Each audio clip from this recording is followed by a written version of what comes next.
ನಮಸ್ಕಾರ. HTV ಕನ್ನಡ ನ್ಯೂಸ್ಗೆ ಸ್ವಾಗತ. ನಾನು ಹರ್ಷಿತಾ ಎಡೂರು. ರಾಷ್ಟ್ರ ರಾಜಕಾರಣದಲ್ಲಿ ಬಹುದೊಡ್ಡ ಸಂಚಲನವೊಂದು ಮೂಡಿದೆ. ದೇವೇಗೌಡರ ರಾಜಕೀಯ ಕನಸು ಭಂಗವಾಯ್ತಾ?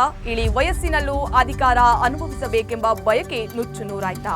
ರಾಷ್ಟ್ರೀಯ ಬಿಜೆಪಿ ಹೈಕಮಾಂಡ್ HD ದೇವೇಗೌಡರಿಗೆ ರಾಜ್ಯಸಭಾ ಟಿಕೆಟ್ ನೀಡುವಲ್ಲಿ ತೀವ್ರ ನಿರಾಕರಿಸಿದ್ದೇಕೆ? ಇದರಿಂದ ನಿರಾಸೆಯನ್ನಗೊಂಡಂತಹ ದೇವೇಗೌಡರು ಇದೀಗ ಬೆಂಗಳೂರಿನತ್ತ ಮುಖ ಮಾಡಿದ್ದಾರೆ. ಇನ್ನು HD ಕುಮಾರಸ್ವಾಮಿ ಅವರು ಕೂಡ ಬೃಹತ್ ಕೈಗಾರಿಕಾ ಸಚಿವ ಖಾತೆಗೆ ರಾಜೀನಾಮೆಯನ್ನ ನೀಡಿ ರಾಜ್ಯ ರಾಜಕಾರಣಕ್ಕೆ ಮರಳುತ್ತಾರಾ?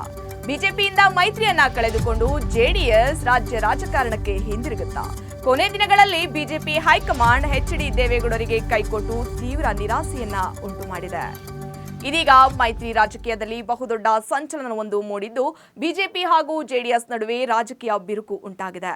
ನಿನ್ನೆ ತಡರಾತ್ರಿಯವರೆಗೂ ಕೂಡ ಮಾಜಿ ಪ್ರಧಾನಿ HD ದೇವೇಗೌಡರು ಬಿಜೆಪಿಯ ಅತಿರಥ ಮಹಾರಥರನ್ನ ಭೇಟಿ ಮಾಡಿ ಮಾನ್ಯ ಪ್ರಧಾನಿ ನರೇಂದ್ರ ಮೋದಿಜಿಯವರು, ಅಮಿತ್ ಶಾ, ನಿತಿನ್ ನಬೀನ್ ಹಾಗೂ ಹಲವಾರು ರಾಷ್ಟ್ರೀಯ ಹಿರಿಯರ ಜೊತೆ ಸಭೆಯನ್ನ ನಡೆಸಿದ್ದಾರೆ. ಸಹ ದೇವೇಗೌಡರಿಗೆ ರಾಜ್ಯಸಭಾ ಟಿಕೆಟ್ ನೀಡೋದಕ್ಕೆ ಬಿಜೆಪಿ ಹೈಕಮಾಂಡ್ ತಿರಸ್ಕರಿಸಿದೆ. ಬಿಜೆಪಿ ಹೈಕಮಾಂಡ್ನ ಈ ನಿರ್ಧಾರದಿಂದಾಗಿ ದೇವೇಗೌಡರು ನಿನ್ನೆ ತಡರಾತ್ರಿಯವರೆಗೂ ಕೂಡ ಬೆಂಗಳೂರಿಗೆ ಹಿಂದಿರುಗಲು ನಿರ್ಧಾರ ಮಾಡಿದ್ದಾರೆ.